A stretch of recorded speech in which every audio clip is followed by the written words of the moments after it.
Selamat berjumpa kembali Bapak Ibu, saudari-saudara umat beriman yang terkasih dalam Tuhan. Selamat berakhir pekan bersama keluarga. Hari ini hari Sabtu tanggal 23 Oktober 2021. Saya Romo Agus CSR mengajak saudari-saudara merenungkan Injil Tuhan dari Injil Lukas bab 13 ayat 1 sampai 9. Kita mendengarkan firman Tuhan. Dalam nama Bapa dan Putra dan Roh Kudus. Amin.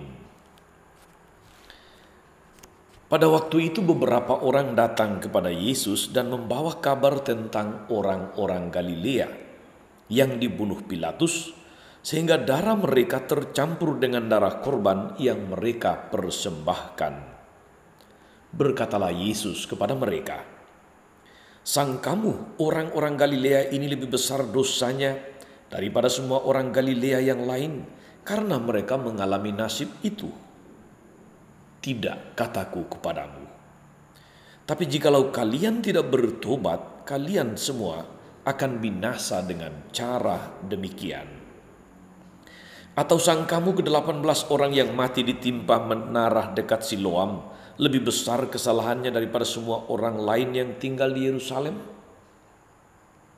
Tidak, kataku kepadamu.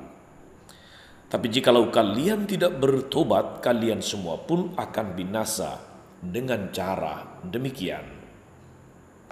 Kemudian Yesus menceritakan perumpamaan ini. Ada seorang mempunyai sebatang pohon ara yang tumbuh di kebun anggurnya. Ia datang mencari buah pada pohon itu, tapi tidak menemukannya.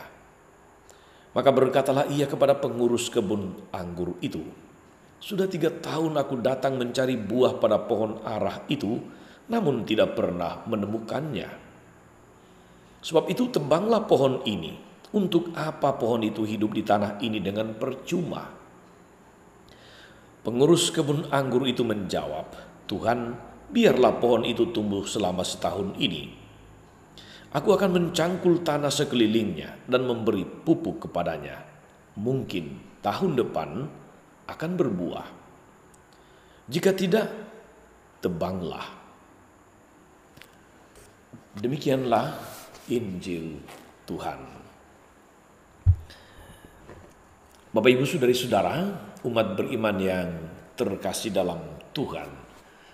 Para sahabat dan pendengar setia Mutiara Pagi dimanapun Anda berada. Kita manusia mempunyai sesuatu kecenderungan yang unik sekaligus aneh. Yaitu kecenderungan untuk melihat ketidaksempurnaan pada diri orang lain atau yang dimiliki sesama. Kita sering membicarakan kelemahan orang lain, kekurangan orang lain, atau dalam tanda kutip dosa-dosa sesama kita. Lalu menjadi cerita yang menarik untuk diperbincangkan, untuk dibahas, untuk dipergunjingkan, bahkan untuk digosipkan. Seringkali kita juga menambahkan bumbu-bumbunya sehingga ceritanya menjadi lebih menarik, lebih yahut, dan nama orang semakin hancur. Saudari-saudara umat beriman yang terkasih dalam Tuhan kita Yesus Kristus, pada saat kita membicarakan kejelekan orang lain, kesalahan, kekurangan orang lain, secara tidak sadar, secara tidak langsung sebetulnya kita sedang memuji diri kita sendiri bahwa kita lebih baik, bahwa kita lebih suci, bahwa hidup kita tidak pernah jatuh dalam dosa, bahwa kita tidak punya kekurangan, tidak punya kelemahan, dan orang lain memang lebih buruk daripada kita. Ini yang seringkali tidak kita sadari saudara-saudari ketika kita membicarakan kejelekan orang lain dengan maksud yang jelek.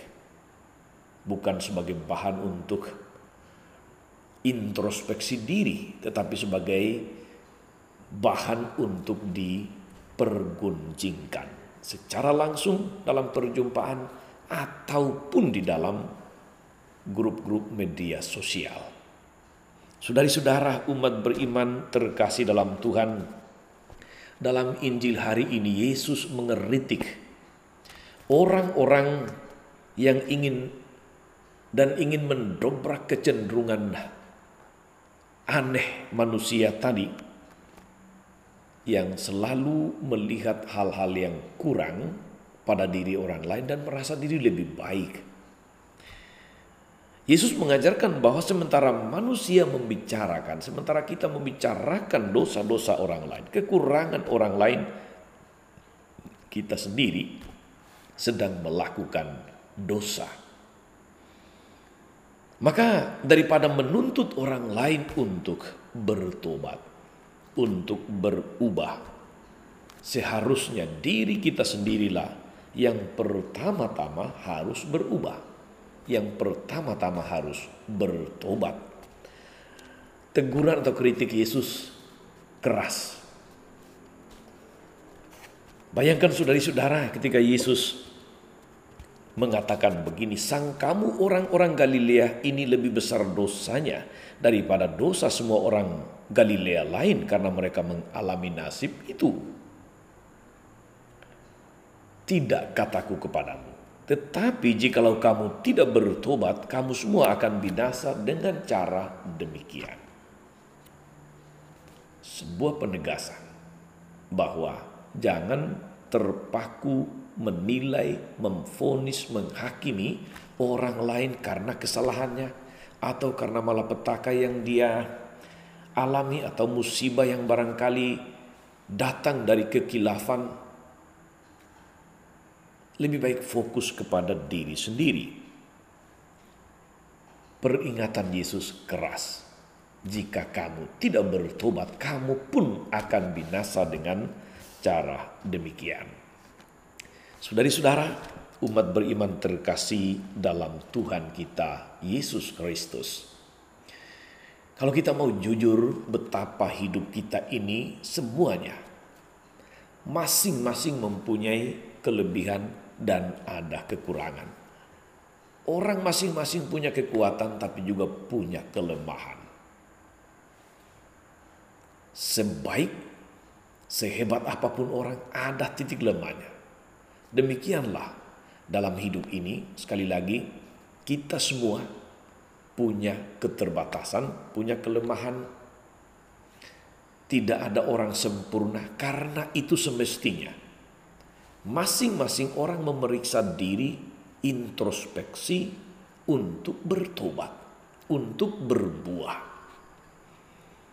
Dan betapa Tuhan itu, saudara-saudari, adalah Tuhan yang panjang sabar dan besar kasih setianya.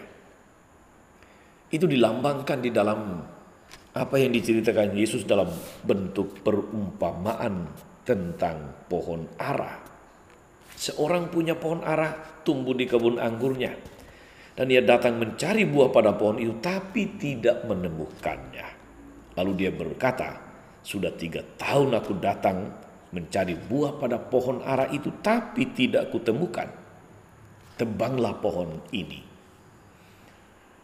Artinya apa, saudari-saudara?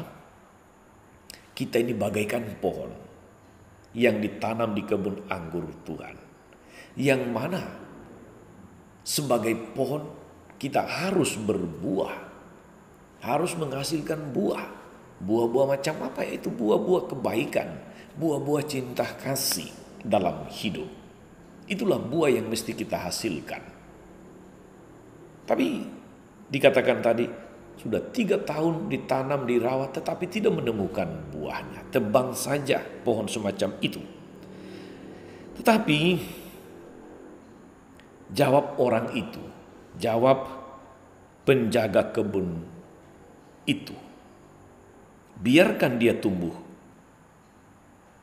tahun ini lagi. Aku akan mencangkul tanah sekelilingnya, memberi pupuk kepadanya. Mungkin tahun depan dia berbuah, jika tidak tebanglah dia. Artinya, saudari-saudara, Tuhan itu selalu memberi kita kesempatan baru kesempatan kedua seringkali kita katakan untuk menghasilkan buah-buah pertobatan, untuk berubah. Sebab pertobatan selalu mengandaikan perubahan. Tidak ada pertobatan tanpa perubahan dan tidak ada buah tanpa pertobatan. Maka kalau orang seringkali mengatakan saudara-saudara berubah untuk berbuah, itu tentu artinya bertobat untuk berbuah. Betapa Tuhan punya kesabaran untuk kita manusia. Dia memberi waktu agar kita menghasilkan buah. Tapi toh yang namanya waktu ada batasnya. Karena itu semestinya saudari-saudara, kita harus senantiasa memanfaatkan waktu yang ada untuk menghasilkan buah-buah dalam hidup ini. Buah-buah kebaikan, buah-buah cinta kasih. Jika tidak, kita sebagai pohon terancam ditebang, dibuang ke dalam api yang bernyala-nyala. Belum ada kata terlambat selama kita masih diberi kesempatan oleh Tuhan untuk menghirup nafas. Artinya kita masih hidup. Karena itu mari saudara-saudari kita manfaatkan waktu kita untuk mengubah diri, berintrospeksi. Jangan fokus pada kelemahan, kesalahan orang lain, fokuslah pada perbaikan diri. Jangan suka menghakimi orang lain, tapi pandanglah dirimu. Apa yang kurang perbaiki, apa yang mungkin salah, diubah, diperbaiki lagi sehingga menghasilkan buah. Itulah yang akan menentukan apakah kita akan ditebang atau tidak.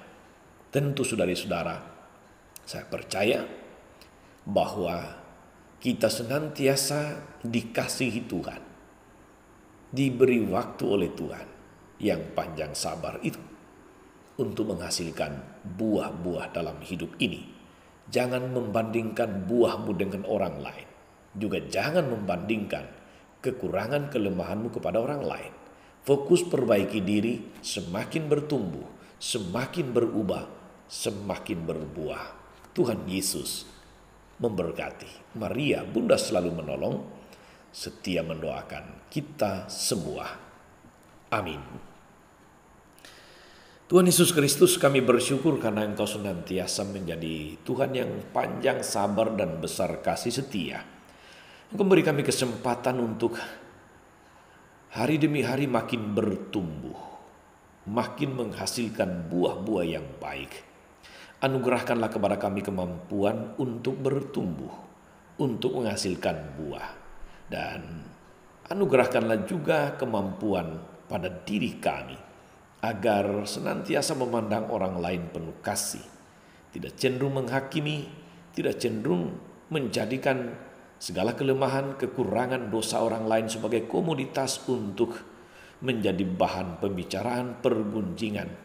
Tapi semoga kami senantiasa belajar untuk terus memperbaiki diri supaya menghasilkan buah-buah di hadapan-Mu. Engkaulah Tuhan dan pengantara kami sepanjang segala masa. Amin. Saudari-saudara sekalian, berkat Allah turun atas saudari-saudara. Atas mereka yang kita doakan atau kita janjikan doa, mereka yang sakit dan menderita, segala rencana karya dan pelayanan sepanjang hari ini, Bapa dan Putra dan Roh Kudus. Amin. Jangan lupa like, subscribe, nyalakan lonceng notifikasinya. Salam 52, Tuhan memberkati.